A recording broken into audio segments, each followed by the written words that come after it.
25 mars 2015 à l'aube. Une patrouille de police emprunte une route isolée en périphérie de Saskatoon au Canada. C'est là, près d'un site d'enfouissement, qu'ils font une découverte glaçante. Le corps sans vie d'une jeune femme allongée sur le sol sans chaussures. À quelques centimètres, une ceinture abandonnée, comme laissée dans la précipitation. Très vite, les enquêteurs comprennent qu'ils ne sont pas face à un accident, mais un meurtre brutal.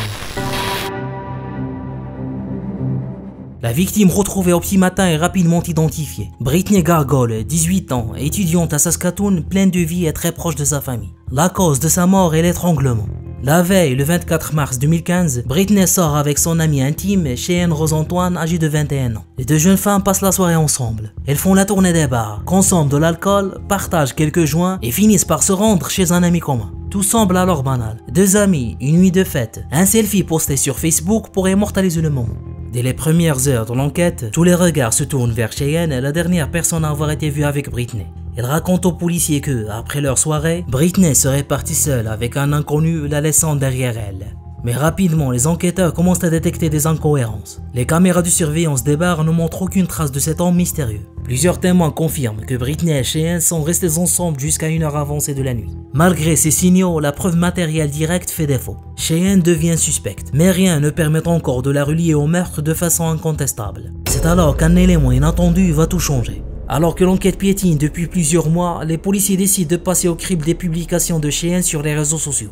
Et c'est là qu'ils tombent sur un détail qui va tout changer. Quelques heures avant le drame, Cheyenne a posté un selfie avec Brittany. Elle sourit, insouciante, comme lors de toutes les soirées entre amis. Mais en regardant de plus près, les enquêteurs remarquent la ceinture que Cheyenne porte. Une ceinture identique à celle retrouvée près du corps de Brittany, l'arme du crime. Mais l'histoire ne s'arrête pas là. Après la disparition de Brittany, Cheyenne multiplie les publications sur Facebook. Des messages publics sur le mur de Brittany feignent en inquiétude. Où es-tu? Tu me manques tellement.